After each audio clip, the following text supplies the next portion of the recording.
Hola, muy buenas tardes Regina, buenas tardes David y muy buenas tardes a todos los que han entrado en esta sesión de preguntas y respuestas. Antes de empezar, yo quisiera decirles que la mejor forma para hacer sus preguntas es en el chat que está en la parte derecha de sus pantallas y yo las voy a recoger y utilizarlas para presentarlas a Regina y David. Dicho eso, pienso que esta mañana escuchamos unas presentaciones muy interesantes, en particular de muchos gestores de flotillas. Tuvimos a MSD con David, que está ahorita con nosotros. Tenemos a Roche con Tania Mijas, tuvimos a Sherwin Williams con Tania Roa, a Syngenta con Mariana Costa, a L'Oréal con Antonio González y representantes también de dos empresas internacionales líderes de mercado como son ALD y Lisplan. Y estoy muy alegre de tener en este momento conmigo a Regina, directora general de Lisplan, y a David Trujillo de MSD. Para empezar, quisiera presentar a los dos de presentarse y seamos cortés. Regina, te doy la palabra por primero. Muchísimas gracias, Pascal. Un placer estar con ustedes como año con año. La verdad es que me siento súper contenta porque creo que cada año vamos evolucionando la parte de arrendamiento y de administración de flotas en México y en Latinoamérica. Bueno, pues yo soy Regina Granados, directora general de Lisplan México. Y bueno, es un gusto estar con todos ustedes. David, si quieres, si te puedes presentar de nuevo, porque ya te escuchamos hace poco tiempo. Gracias, Pascal. Es un gusto compartir contigo y contigo, Regina. Mi nombre es David Trujillo. Actualmente soy el gerente regional de EHS para Latinoamérica en MSD y es un gusto poder compartir con ustedes aquí algunas opiniones y perspectivas que tenemos nosotros al respecto. Bueno, muchísimas gracias. Por el momento no veo preguntas del público en el chat y yo tenía previsto algunas preguntas porque siempre se tiene que quebrar el hielo, pero espero que en el transcurso de esta reunión no seamos solamente nosotros tres en hablar y que el público aproveche esa oportunidad para preguntar a dos expertos como ustedes algunas preguntas. Esa reunión de hoy se dedica al tema del TCO y el control de costos más en particular. Y yo tenía previsto tal vez hacer dos tipos de preguntas. Unas relacionadas con la coyuntura actual, porque es un periodo muy particular al salir de la crisis sanitaria, y otras preguntas más ligadas a las cosas estructurales, ¿no? Entonces, para empezar, voy a empezar con temas de coyuntura. Es decir, el contexto económico ha cambiado mucho la situación y sus consecuencias económicas. ¿Ustedes consideran que esto pueda impactar el apetito para la externalización de la gestión de flotillas? Y si estoy preguntando esto es también porque sabemos que existe algún problema de flexibilidad en el producto. Y entonces quisiera saber, tal vez empezando por David, para que Regina tenga su oportunidad de contestarle, si esta situación a ustedes les planteó alguna iniciativa, alguna ganas de cambiar un poco la cosa o de renegociar contratos. Sí, Pascal, efectivamente lo que tú mencionas es un factor muy importante en lo que estamos viviendo. Sin duda, esto tiene un impacto en todas las organizaciones. Yo creo que más o menos alguien estaba más preparado que otro, pero al final del día estos impactos se ven sobre todo en el desempeño que teníamos las organizaciones para alcanzar objetivos. Sin embargo, también generan procesos de internalización, como tú mencionas, para poder entender esta situación que uno las planteaba yo desde mi perspectiva como experto en los temas de IHS, siempre manejamos un contexto en función de lo que significa una contingencia, ¿no? Y normalmente esas contingencias las tenemos diseñadas, escritas, pero creo que con la pandemia se vino realmente a implementar este tipo de situaciones. Y respecto al tema de flota específicamente, para nosotros fue un tema bastante interesante el poder entender cómo podemos continuar haciendo los negocios con una perspectiva virtual, que fue el impacto que obligó a todas las organizaciones pues a estar desde casa. De hecho, hasta hoy día muchos de los empleados de MCD se mantienen haciendo sus operaciones desde la virtualidad. Entonces, eso tiene un impacto importante. Obviamente hay una reducción no planificada de esos valores, pero que al negocio también le permiten entender hasta dónde puedo llegar con esa flexibilización, es decir, hasta dónde puedo migrar la forma en que venía haciendo los negocios anteriormente y hacia dónde puedo empezar a optimizar esos recursos. Entonces, sí es importante, nosotros estamos analizando, obviamente la pandemia no ha terminado, estamos en un punto de tratar de volver nuevamente, pero sin duda estamos arduamente entendiendo cuáles serían los mejores elementos que tenemos para seguir afrontando la nueva realidad y sobre todo buscar esas eficiencias en términos de ahorros, de costos y sobre todo un tema importante que siempre ha sido el valor que tiene la flota para la organización para poder desarrollar sus negocios en la compañía. Entiendo, entiendo. Tal vez, Regina, que vos tenés una visión más amplia porque tenés un montón de clientes, tal vez puedes darnos tu punto de vista. Claro que sí, la verdad es que coincido con David. Creo que sí llevó a acelerar los procesos. Por ejemplo, nosotros tenemos varios clientes que solo tenían administración de flota, pero pues todos sabemos que en pandemia, pues lo primero que quisimos hacer era cuidar el dinero, realmente invertirlo en sistemas que nos pudieran ayudar o también en no hacer recortes de personal y cuidar y mantener a nuestra gente, porque fue una situación complicada para todos. Y esto llevó a varios de nuestros clientes a cambiarse y a migrarse a un esquema de leasing, a utilizar planes que tenemos como un sale and leaseback, por ejemplo, en el cual, bueno, nosotros comprábamos su flota, ellos se capitalizaban y además gozaban de estos beneficios fiscales. También, como sabemos, el mercado de arrendamiento está en desarrollo en México, al menos. Entonces, bueno, aquí fue la parte de estar viendo y asesorando también a nuestros clientes al respecto de los beneficios fiscales que podían tener y de los ahorros que podían tener. Y esto sí se aceleró. También de la misma forma estuvimos asesorando a nuestros clientes. Nosotros tenemos un servicio, por decirlo de alguna forma, que se llama recálculos, en donde pues si el coche estuvo parado un año, ¿por qué seguir pagando por el mismo kilometraje? Entonces aquí hicimos recálculos para tiempo, para alargar contratos también y para también la parte de los kilómetros, disminuir kilómetros, lo cual permitiera que, bueno, nuestros clientes pudieran pagar una mensualidad más baja y que fuera conveniente para todos. Entonces, creo que sí fue un factor que nos afectó a todos, pero creo que también aquí es donde se demuestra que realmente tenemos que ser socios comerciales y ver qué es lo que tenemos que hacer para apoyarnos y más en una situación que, bueno, evidentemente nadie podía prever y que salió de control y que teníamos que ayudarnos mutuamente. Muy bien, Regina, te agradezco. Eso está muy claro. Tengo la impresión que perdimos a David. No, ahora ya regresa. No, se volvió a ir. Sí, perfecto, David. Regresas justo en tiempo. No sé si oíste el final de la intervención de Regina, pero andaba muy de acuerdo contigo.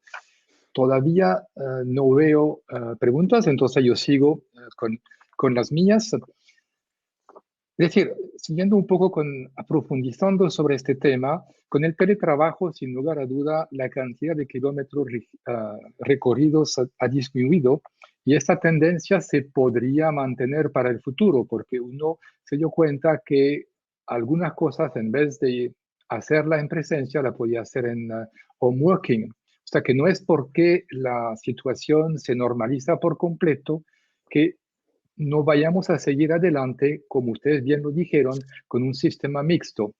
Entonces, yo me estoy preguntando que si eso no va a afectar, por ejemplo, la duración de los contratos, porque si los vehículos caminan menos, tal vez están en buena condición 4 años en vez de 3, o cosas así. Pues ustedes ya, y los contratos existentes, ¿por qué no extenderlo? Además que hay un factor importante en este momento que es la escasez de vehículo. O sea que aun cuando quisieran cambiar vehículo, muchas veces no están presentes, tienen que esperar. Entonces, tradicionalmente la duración media era de 36 meses. Creo que eso era la cosa más general. ¿No piensan que vamos a pasar a 48 y generar unos ahorros? Porque la depreciación en 4 años es menor cada año. ¿Cuál es su punto de vista? Tal vez esta vez empecemos con Regina. Ay, no le había quitado el mute. Gracias, Pascal. Yo creo que depende muchísimo del cliente que tengamos. No podemos tratar a todos por igual, porque si bien sí tuvimos clientes que sí disminuyeron en kilometrajes, también tuvimos muchos otros que incrementaron, por ejemplo, la parte de servicios de Internet. Obviamente todo el mundo estaba contratando más Internet, más megas, teníamos que tener más instaladores. Entonces ellos incrementaron su flota muchísimo por la demanda que están teniendo. Y así me podría seguir con varios ejemplos. Yo más bien lo que te diría es que tiene que haber un sistema o un servicio que sea flexible, como el que mencionaba anteriormente de recálculos, en el cual te permita ver de acuerdo a lo que tienes de flota. También creo que son diferentes los autos beneficio que tienes como una prestación y los autos que utilizas operativamente. Entonces, no hay una receta en general, sino más bien es esa flexibilidad que es lo que nosotros hicimos, ir con cada uno de nuestros clientes y ver qué era lo que realmente necesitaba para poder bajar a la mejor su mensualidad, poder alargar, sí, en algunos casos sí tuvimos alargar contratos, por ejemplo, en otros no. En otros se cambiaron rápidamente por justo la demanda que estaba mencionando. Entonces, ahí más bien yo me diría que es particular de cada uno de nuestros clientes y de la operación que realiza. Te lo agradezco. Yo sé que ustedes hacen las cosas diferentes para cada cliente y es una gran cosa. David, en el caso particular de MSD, ¿cuál sería la política para el futuro? Sí, efectivamente, como menciona Regina, no es siempre lo mismo. En nuestro caso, por ejemplo, la parte logística incrementa el kilometraje.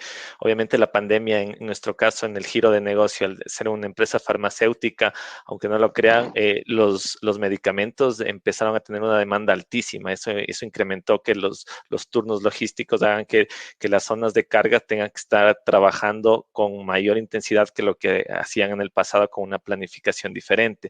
Y en cuanto un poco ya a la gestión interna dentro de la parte comercial, obviamente se ve impactada, como mencionamos, no estamos trabajando en el campo, hay una disminución absolutamente prácticamente sobre el 80% de no generar kilómetros, y eso ha hecho que nosotros sí, efectivamente, no solo en términos de la pandemia, sino en el pasado, prácticamente al menos en Latinoamérica, nosotros ya hayamos migrado a tener un modelo de tener vehículos a 48 meses, ¿no?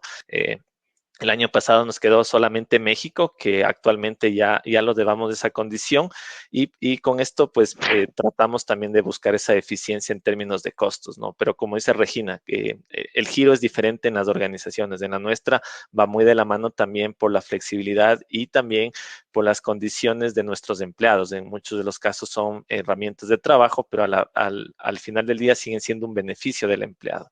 Entonces, esos son modelos que estamos adaptando para tener este ahorro también en términos generales. Está muy claro. Todavía no tenemos preguntas del público y yo las pido de nuevo. No se preocupen que yo tengo preguntas para alcanzar toda la reunión. Así tenemos una pregunta de Carla Saborio que dice, buen día, actualmente soy compradora estratégica de CarFleet para P&G. Actualmente la infraestructura de estación para autos eléctricos en la región es poca. ¿Ustedes estiman que la infraestructura crecerá en los próximos años? Yo creo que eso es una pregunta de tipo estratégico, pero dámosle preferencia al público y entonces yo les pregunto quién se apunta para contestar. Bueno, si quieres, Pascal, yo te contesto en ese sentido. Es interesante, si bien es cierto, migrar a una tecnología de vehículos eléctricos trae dos retos importantes, creo yo. El primero es en términos de infraestructura y en términos de capacidad que vas a tener con un vehículo, que creo que es la principal barrera que todavía tienen los usuarios a entender qué autonomía vas a tener con un vehículo eléctrico. Y el segundo punto es esta parte de infraestructura dentro de las ciudades o no solo de las ciudades, sino dentro del país. Y ahí viene un punto de inflexión bastante interesante, porque no solo son temas de compañías que inviertan en desarrollar electrolineras, puntos de carga, sino que también hay esquemas que son de tema político que va a traer bajo la coyuntura que nosotros tenemos en nuestros países. Lastimosamente, Latinoamérica no somos países tan transparentes en términos políticos. Quisiera decir otra cosa, pero eso es la realidad. Y eso complica que los proveedores o los inversionistas hagan una aceleración en este tipo de infraestructura. Muchos de estos temas son manejados por gobiernos, por los congresos, y creo que eso está siendo como una de las trabas principales para poder generar este tipo de infraestructura para el futuro. Entonces, yo creo que esa es la principal barrera. No creo que sea en términos de no tener los inversionistas a montar la infraestructura, sino también en llegar a términos políticos que permitan a los países contar en el menor tiempo posible para que realmente la tecnología sea más viable, que por el momento todavía nosotros al menos no la manejamos como una expansión, la vemos a futuro y por el momento la manejamos como modelos pilotos para ir evaluando todas estas condiciones. Sí, sí, estoy viendo que tanto los clientes como los suplidores, listo un poco primero, tratan de promover el vehículo eléctrico. Si querés, Regina, te pediría también dar tu opinión sobre la pregunta de Carla Saborio. Sí, claro, la verdad es que ese es un tema que a mí me apasiona y como bien lo menciona David, no es un tema de el inversionista, el gobierno. Yo creo que es una labor que todos tenemos como responsabilidad y que todos desde nuestras trincheras tenemos que ir buscando. En ese sentido, te puedo comentar que nosotros estamos buscando esa parte, que estamos ya en pláticas con varios proveedores para poder hacer esto, que también nos gusta predicar con el ejemplo. El 70% de la flota de nuestros empleados ya es eléctrica o híbrida, y ahí también ya estamos poniendo cargadores en casa, que si bien no es suficiente, porque bueno, si te quieres ir a Acapulco, o sea, está padre que esté en tu casa, pero tienes que hacer carga de ida o de regreso. Entonces, es ese piloto, como bien lo decía David, para poder encontrar todo lo que hace falta y de ahí empezarlo a desarrollar. Nosotros sí lo estamos recomendando en puestos, por ejemplo, puestos directivos, puestos gerenciales, que realmente no se ocupe tanto, que sea de la casa a la oficina, etcétera, etcétera, no en otros puestos más de reparto o comerciales, porque ahí sí vamos a tener necesidades que todavía no están cubiertas. Sin embargo, como lo mencionaba, creo que sí es una tarea de todos. Nosotros estamos ocupándonos en eso, pertenecemos también a la iniciativa EV100, donde toda nuestra flota de LeasePlan de todos los países tiene que ser eléctrica o, bueno, verde para el 2030. Entonces, sí es un tema prioritario para nosotros. Y bueno, desde nuestra parte y desde lo que tenemos que hacer es esas pláticas para tratar de agilizarlo y que realmente esas trabas que mencionaba David se puedan quitar y que podamos sumar a que tengas la elección de si lo quieres hacer, pero no lo dejes de hacer porque no existe. Yo tenía una pregunta que, que tiene que ver más que todo con Brasil. No sé si uno de ustedes quiere contestar, porque en Brasil sabemos que el etanol es usado en buena medida para los coches que se pueden manejar con etanol. ¿Esto lo consideran un freno para el desarrollo eléctrico o no tiene mucha influencia? Porque el etanol, tengo entendido que tiene una emisión de CO2 que es mucho más satisfaciente que la de la gasolina. No sé si uno de ustedes conoce el tema y puede contestar o si dejamos la pregunta. Pues yo la verdad es que creo que son temas distintos y que uno no necesariamente tendría que influir en el otro, si bien el resultado final sí es el importante, que bajemos la emisión de CO2, pero puede haber diferentes variantes para poderlo bajar y de esa forma que podamos contribuir también. Entonces no creo que vaya una a mermar la otra. Ok. Sí, de hecho, Pascal, nada más añadir que si bien es cierto, la tecnología de vehículos eléctricos está en boga, muchas organizaciones la adoptamos como parte de nuestros objetivos de sostenibilidad, todavía se siguen desarrollando nuevas soluciones que van enfocados en la capacidad de las baterías con otras soluciones como el hidrógeno, que creo que son temas ya un poco más técnicos para analizar, pero yo creo que el camino está dado. lo que se busca, como mencionó Regina, es la disminución cada vez de las emisiones. Hoy lo que hacemos las organizaciones es cada vez tratar de consumir menos a la medida de las herramientas que tenemos disponibles en el mercado por el momento, porque tampoco tenemos una oferta amplia de vehículos eléctricos. Todavía es yo pienso que es un tema que, al menos en la región y cómo se maneja el mercado en Latinoamérica, siempre tiene una desventaja versus a países como Estados Unidos, Canadá, Europa, Japón. Entonces creo que eso cuesta un poco más al empresario también en casa adentro entender, pero creo que vamos en el camino y creo que las grandes compañías que adoptamos este tipo de objetivos y también compartimos con nuestros pares, pues tratamos de motivar, incentivar a unir esfuerzos, como mencionaba Regina, en pro de lograr el objetivo común, que es bajar el consumo, bajar las emisiones y tener un planeta más verde. Y Muchas ahí gracias. también, Pascal, sí puedo complementar. También nosotros tenemos demasiadas empresas que ya su estrategia está para 2025 migrarse a un esquema. Si bien en Europa tiene que ser eléctrico, en Latinoamérica están siendo híbridos o eléctricos, dependiendo de la función del puesto. Y ahorita te puedo decir que tengo clientes que cambiaron la flota todo al mismo tiempo, más de 300 coches y compraron todos híbridos, por ejemplo. Entonces, sí es algo que ya está en preocupación de todos y que, bueno, como lo decía, es cuestión de que cada quien desde su trinchera pueda seguir aportando para tener el planeta verde. Muy bien. Quiero primero transmitirles las muchas gracias de Carla Saborio, que está muy contenta por toda la respuesta. Ahora tengo otra pregunta de Mireya Juárez, directora general de AREND en América Central, que dice: ¿qué esquema prefieren los fleet management para el manejo del TCO? ¿Comprar y usar su sistema o hacer leasing? Creo que esa pregunta es más bien para David, porque la respuesta de Regina la conozco. Sí, efectivamente. Si bien es cierto, yo creo que, como dice el dicho, zapatero a tus zapatos. Creo que las organizaciones buscamos las eficiencias. Las eficiencias están cada vez dadas en el foco de tu negocio y creo que la solución más factible y fiable siempre es trabajar con un experto alrededor. En este caso, tener un experto de flota gestionando tus recursos. Ese es el camino más óptimo y creo que la gran mayoría tiende a ese modelo para poder ejecutar y buscar la eficiencia.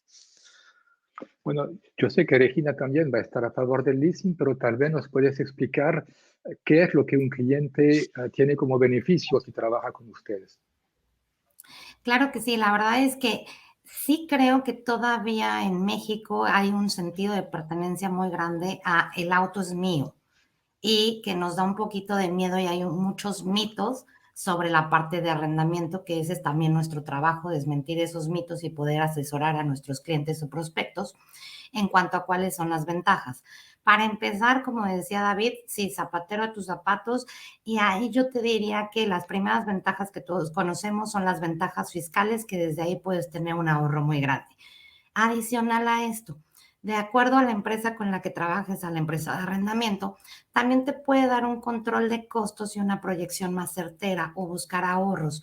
¿Por qué? Porque no es lo mismo que tengas un equipo que a lo mejor lo maneje en Excel a cualquiera de las empresas de arrendamiento que tenemos un sistema que te permite ver el histórico de los coches, en qué estás gastando, hacerte proyección, proponerte nuevos planes de arrendamiento, servicios, proponerte compras consolidadas para que puedas disminuir también costos, etcétera, etcétera. Porque nosotros con la relación que tenemos con los proveedores también tenemos ahí ciertos descuentos que también puede gozar la empresa con la que trabaje con nosotros, ya sea en autos nuevos o en reparaciones, y que desde ahí ya empiezas a tener un ahorro y un control de costos. También nos regimos muchísimo por KPIs.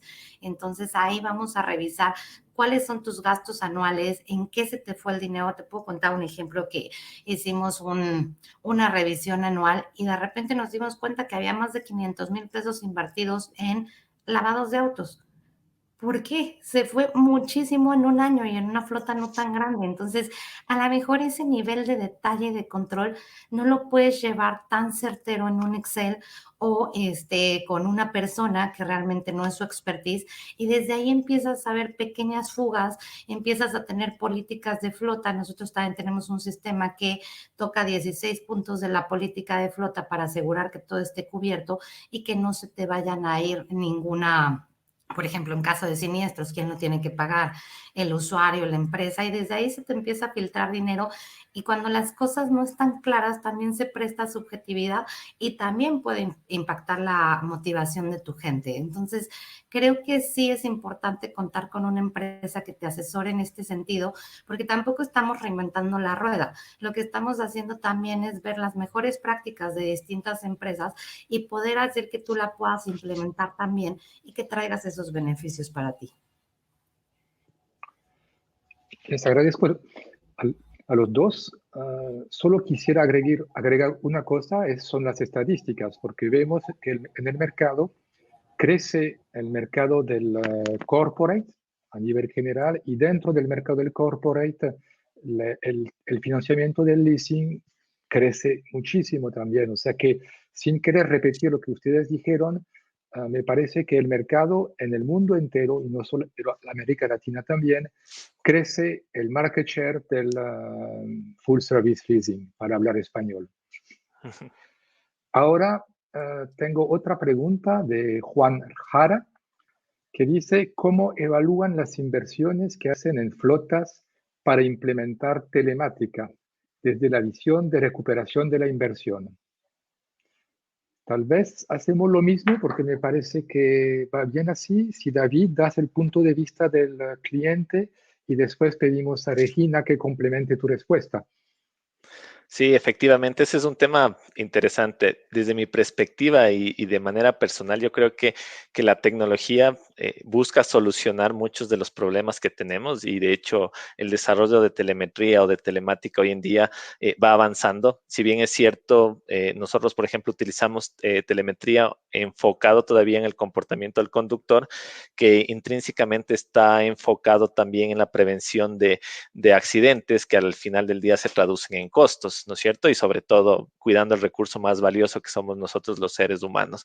Pero ya en términos operacionales es algo importantísimo, y creo que ahí tanto los fabricantes, ¿no es cierto?, como las empresas que están enfocándose a desarrollar estas herramientas, están dando pasos agigantados, porque va a ser una de las soluciones más rentables tener el conocimiento de lo que le pasa a tu vehículo en tiempo real, que eso es a donde vamos a migrar con la telemetría.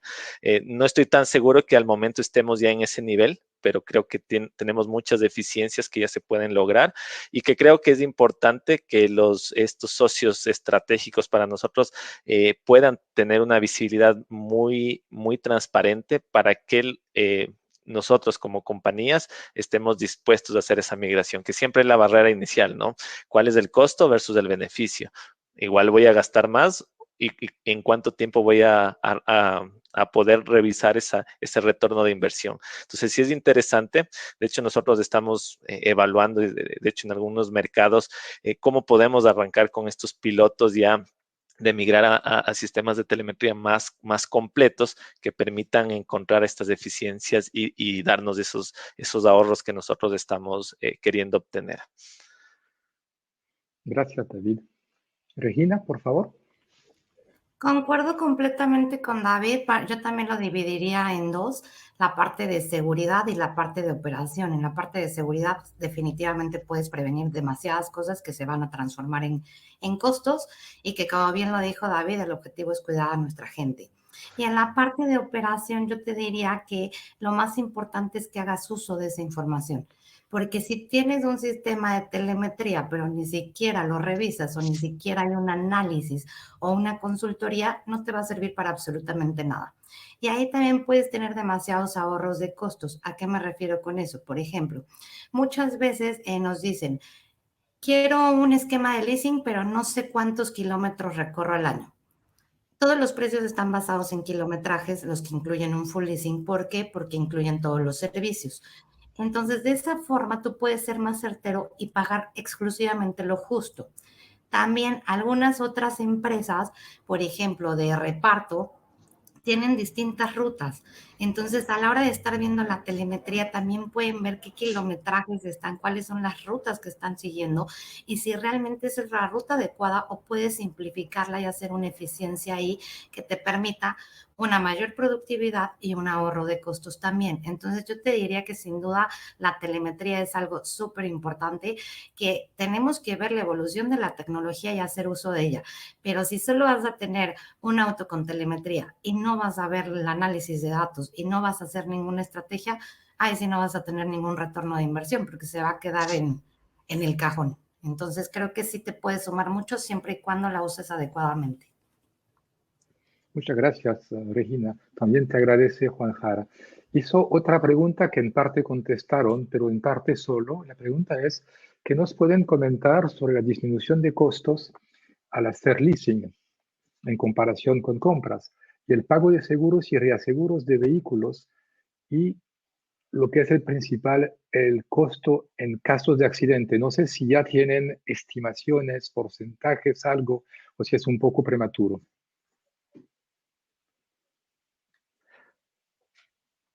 ¿Empiezo yo? Sí, sí. Sí, perfecto. Creí que vas a empezar tú, perdóname. Sí, no, tranquilos. Sí, efectivamente es una pregunta interesante porque yo creo que cuando tú trabajas un modelo de leasing, como mencionó Regina, tú dominas un mercado, tú tienes mejores negociaciones, inclusive con las aseguradoras. Es igual que cuando yo voy como usuario final a asegurar mi vehículo, no voy a tener el mismo beneficio que yo gozo teniendo asegurada la flota de mi compañía o en este caso, cuando aseguro por medio de un leasing, ¿no? Entonces, hay una clara diferencia en ese tema. Las compañías negocian, obviamente la siniestralidad está de por medio. Uno trabaja muchísimo en estos esfuerzos para mostrar que tenemos políticas establecidas, programas en desarrollo, que al final del día nos van a dar ese resultado de no tener siniestros. Entonces, va a depender de mucho de qué tan inteligente es y qué tanto tú puedes implementar tu política global, tu política regional y esa política local, porque a veces los mercados no suelen ser similares a pesar que tú tienes una misma estructura y ahí está el reto de cómo nosotros podemos influenciar con los líderes de cada uno de los mercados para que cada país logre su objetivo. Entonces, yo creo que esa es la clave, la estrategia, una de las cosas que nosotros hemos utilizado muchísimo es enfocado en este parámetro de liderazgo con cada uno de los equipos para dar los resultados en términos de específicamente también de siniestralidad. Regina, por favor. Sí, ahí justamente en el caso de la pregunta de los costos al hacer leasing, yo te diría que los ahorros son súper importantes y vienen desde un coche hasta la flota que tú tengas. ¿Por qué? Porque simplemente la deducción de gastos de una compra versus un leasing ya es muy diferente, no es un porcentaje, en el leasing se deduce el 100% de los costos relacionados. Entonces, desde ahí ya tuviste un impacto. En cuestión de seguros, la verdad es que David creo que lo hace excelente y su función es primordial, pero no todos tienen la suerte de tener un David o las empresas más pequeñas no tienen la suerte de tener esa estructura. Entonces, si bien es súper importante cómo lo puedes prevenir, necesitas, como bien dijo David, hacer ese análisis de siniestralidad, ver qué está pasando. Te puedo decir que yo tuve clientes que me decían, es que la siniestralidad es altísima. Nos metimos a investigar qué es lo que estaba sucediendo y sabes qué era lo que pasaba, que le daban coche a personas que no sabían manejar. Entonces, evidentemente la siniestralidad iba a ser muy alta. Entonces empezamos a capacitar, empezamos a meterle un foco ahí. Ellos no tenían esa área de seguridad, lamentablemente. Y entonces fuimos desarrollando, nosotros tenemos una plataforma que se llama LeasePlan University, en donde desarrollamos cursos a las medidas que el cliente lo requiera para poder capacitar a su personal. Entonces es hacer esa conciencia siempre basados en la seguridad de los usuarios y también nosotros trabajamos con 3 distintas aseguradoras en donde tengo más de 12,000 coches asegurados. Entonces también el poder de negociación, los descuentos, tenemos un área específica que se dedica a dar seguimiento a todos los siniestros, a ver que las piezas realmente lleguen en tiempo, si no van a llegar y si no las tiene el taller donde la aseguradora los refirió. Entonces de nuestra red de proveedores en donde podemos localizarla para agilizar esa reparación, y eso se traduce en movilidad y en ahorro de costos también, porque un coche parado pues lamentablemente no sirve para nada.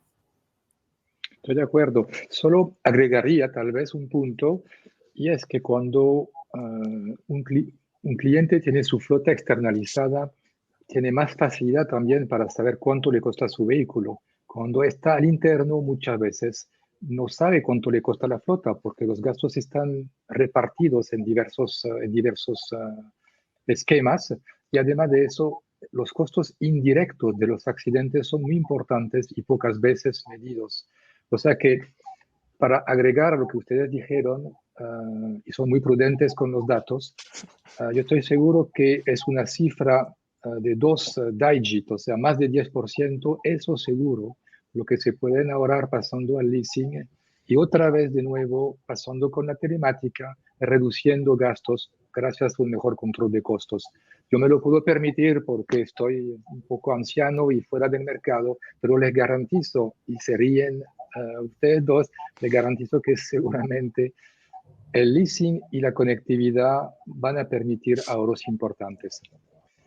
Sin duda. A ver, perdón, sí, David, si quieres No, reaccionar, por favor. sin duda, lo que tú mencionas es una realidad y se vienen muchas cosas más con los temas de sostenibilidad, ciudades inteligentes. Entonces, ahí es donde vamos a ver realmente la eficiencia que trae la telemetría. Estamos bien de acuerdo, sí.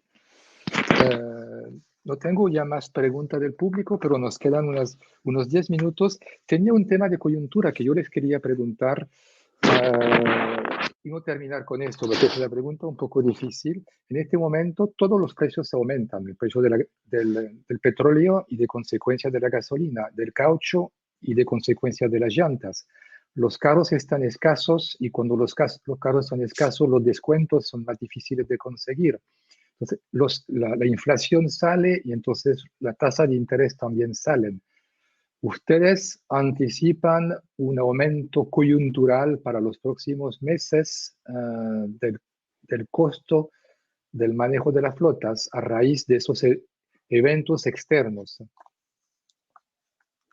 Sin duda, Pascal, y es evidente, no creo que es algo que lo esperemos para el futuro cercano. De hecho, en muchos mercados, en algunos está llegando más antes que en otros, pero se está evidenciando ya. Por ejemplo, el tema de no tener los vehículos. Tenemos muchas personas que no pueden adquirir un vehículo. De hecho, nosotros tenemos reuniones permanentes con los equipos de flota para ver qué está pasando, cómo se puede solucionar, porque al final del día eso se traduce en que el empleado no recibe su vehículo, ¿no? Y son temas externos, ajenos a lo que nosotros tenemos que manejar. Entonces, sin duda está afectando el tema igual, costo de la gasolina en muchos países en donde se ha incrementado, como tú mencionas, la devaluación, obviamente hace que las monedas que no son tan fuertes frente al dólar, haga que se incremente el valor, porque tú sigues recorriendo o vas a empezar a recorrer nuevamente las distancias que solías hacer y obviamente a un costo de combustible más elevado. Entonces, sin duda, son términos que nosotros los manejamos en los comités. Nosotros manejamos un comité de flota en donde analizamos todos estos aspectos y vamos monitoreando cómo se está realizando este tema o esta variable que está generando en el tema de costos. Pero sin duda son tiempos en donde se ve el efecto del capitalismo, es decir, vamos a tener mayor demanda, menos oferta, porque las plantas, las fábricas han tenido que disminuir, volver a la curva de producción toma su tiempo, entonces sin duda esto termina al final del día traduciéndose en incremento de costos y esa factura pues la pagamos todos los usuarios, seamos como compañías o como personas. Gracias, David. Regina, tal vez, si nos puedes decir lo que tú te estás esperando. Sí, creo que es al ver Al haber menos oferta y más demanda, sí hay una afectación ahí. Lo que nosotros también estamos haciendo, les comparto, es hacer bulk orderings, es decir, comprar coches para asegurar que cuando nuestros clientes lo necesiten, estén disponibles, no estén tan caros, etcétera, etcétera, y de esta manera poder fomentar. Y creo que también ahí la ventaja de tener esa flexibilidad y distintos planes te pueden ayudar a mitigar esos incrementos en costos que a lo mejor no tenías. El control de la flota también, como decía hace rato con el ejemplo de las lavadas. A lo mejor sí te van a subir unas cosas, pero se te están fugando otras. Entonces ahí a lo mejor logras hacer un offset si tienes el control adecuado.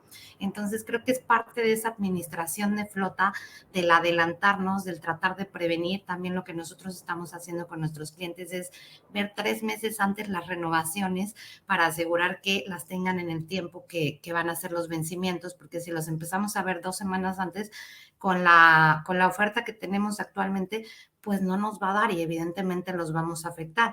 Y sí, en el caso de autos beneficios, pues los usuarios tampoco se sienten cómodos de decir, pues ya quiero mi coche, es la emoción del momento, es ya cambiar ese coche y si no está disponible, los vas a afectar. Entonces, creo que sí puede haber una afectación, pero creo que también hay muchas cosas que podemos hacer para prevenirlas y para mitigarlas. Muchas gracias. Ahí volvemos al tema de la externalización. Más vale en situaciones externas complicadas estar en contacto con un profesional muy calificado que tener que manejar al interno. Yo creo que eso conforta un poco lo que decíamos antes. Ahí tengo siempre Juan Jara, que les agradece primero, que sugiere de presentar números sobre los beneficios que hemos hablado para vender más. Y después nos hace una última pregunta, que va a ser la última que tomo, creo, por la sesión, que si nos pueden comentar sobre las inversiones en apoyo a la sociedad en general en seguridad vial, tanto como responsabilidad social de las empresas, como apoyo a entidades gubernamentales de control, agencia de tránsito, por ejemplo, programa de capacitación. Para resumir, ¿cuáles son las actividades que ustedes, es decir, hacen en temas de seguridad vial? Formación, etcétera, Sí, etcétera. efectivamente es un tema interesante. Yo creo que la pregunta va más enfocada a los temas de responsabilidad social empresarial. Yo creo que todas las compañías, cuando trazan sus objetivos de desarrollo sostenible y se alinean con la Agenda de Naciones Unidas, identifican lo que está más cercano al giro de negocio. Y creo que desde ahí es donde empiezan a colocar los esfuerzos para poder desarrollar y promulgar, perdón, estos objetivos. En términos de seguridad vial, yo creo que es uno de los factores que debería estar intrínseco en todas las organizaciones, porque todos somos parte de la movilidad. De hecho, no se habla solo de seguridad vial, sino que se deba el término también ya a lo que es la movilidad humana, es decir, en todas las condiciones que tenemos como peatones, ciclistas, dueños de vehículos, en transporte público. Entonces, creo que partiendo desde ahí viene el eje fundamental que parte. Yo creo que siempre es el conocimiento tiene que darse a través de la educación y a partir de ahí los programas de entrenamiento depende qué tan exitoso seas en tu estrategia, ¿no es cierto? No es dar un curso por dar, sino es tener un objetivo, tener una planificación, tener claro las metodologías que tú vas a hacer. Yo creo que los problemas que tenemos en la región de seguridad vial son prácticamente de comportamiento de nosotros, que va muy de la mano también, creo, de la parte cultural como latinos, que hace que sean creo que en casi todos los países de la región están entre los 3 primeros lugares de causas de muertes, los accidentes de tránsito. Entonces creo que hay muchísimo trabajo, que es una transformación mental que debemos hacer para poder llegar a obtener ese resultado que queremos tener, de evitar los accidentes que tenemos en las carreteras. Entonces yo creo que lo fundamental es centrarse en un buen desarrollo de entrenamiento que tú puedas dar desde tus empleados y a través de ellos también ir compartiendo hacia las familias, trabajando con organizaciones civiles y obviamente con organizaciones gubernamentales que en conjunto van sumando estas actividades para el beneficio de todos. Muchas gracias, David. Regina. Completamente de acuerdo con David. Creo que otra vez es una tarea todos y que todos tenemos que hacerlo desde nuestra trinchera, en donde el elemento fundamental es la educación y los controles que podamos meter para poder apoyar en este sentido. Sí es la tercera causa de muerte, entonces la verdad es que es algo que todos deberíamos de darle prioridad. En este caso, como les mencionaba el ejemplo de hace rato, que daban coches a personas que no sabían manejar, realmente empieza desde nosotros, de asegurarnos que realmente lo sepan hacer. Y un pasito antes, si vamos a cuánto te cuesta sacar una licencia en México y cuánto te cuesta sacar una licencia en Europa te hacen un examen técnico, te hacen un examen de manejo, te hacen N número de exámenes. Aquí llegas, pagas y te dan la licencia. ¿Sabes manejar o no sabes manejar? No lo sabemos. Entonces creo que empieza desde esa cultura y creo que es parte de responsabilidad donde todos tenemos que poner nuestro granito de arena nosotros, por ejemplo, con la educación, lo que les comentaba del East Plan University, de poder hacer esos cursos, de dar tips, de en qué te tienes que asegurar, la parte de David, de bajar esa política desde las empresas, etcétera, etcétera, la parte del gobierno, de poder meter esos controles.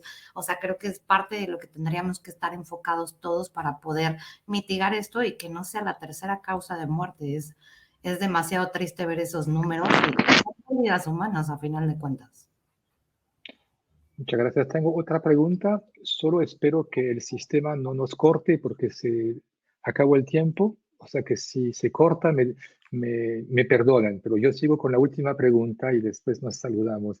La última pregunta es de Carla Saborio, que pregunta qué opinan del Mixed Fleet Mobility Management. Yo entiendo es qué piensan, qué opinan, cómo va a desarrollarse todo lo que tiene que ver con la movilidad y la combinación de medios para el futuro.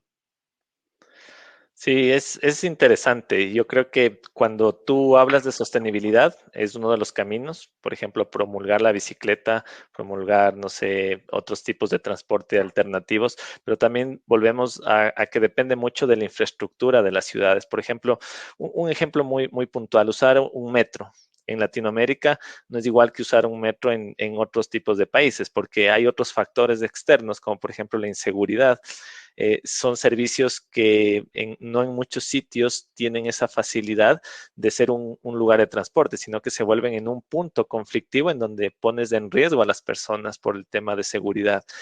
Como ustedes saben, los índices de delincuencia en la región también están aumentando por diferentes causas, pero esto hace que no sea tan factible que yo salga con mi bicicleta porque voy a ser víctima de un robo, de un asalto, inclusive en muchos casos de un asesinato. Entonces hay que balancear. Nuevamente, tenemos mucho camino por recorrer para tener estas ciudades de sueño en donde uno camina tranquilo, en donde uno puede elegir el medio de transporte que es más conveniente, enfocados en estos temas de sostenibilidad. Pero nuevamente tenemos que trabajar porque no podemos poner por un lado muy arriba la sostenibilidad cuando voy a caer en un tema muy importante que es poner en peligro o el riesgo de las personas. Entonces, ese es un tema para discutir muy amplio en ese sentido. Gracias, David. Regina, estoy seguro que tenés una opinión también sobre eso.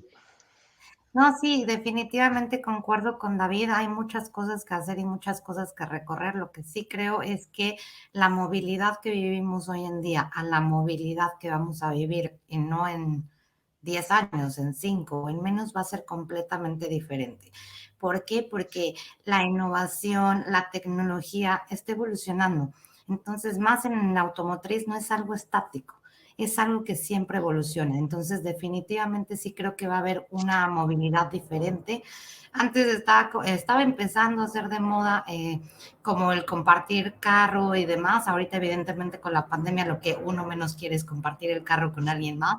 Pero bueno, son cosas que empezaron a surgir y que en Europa sí están funcionando. Aquí seguramente surgirán otras cosas, sí vamos a evolucionar, a lo mejor no al ritmo que quisiéramos, pero lo que sí es definitivo es que no va a ser como es el día de hoy. Bueno, muchísimas gracias, David y Regina. Muchísimas gracias al público. Tuvimos asistencia hasta el final. Muchas gracias. Muchas gracias a los que preguntaron. Creo que esta reunión fue muy interesante. Gracias a Regina y David. Y ahora yo les deseo un buen networking y nos volvemos a ver en la tarde. Muchas gracias, Regina. Muchas gracias, David. Un placer, un Bueno, hasta saludo para luego. todos. Gracias a todos. Disfruten.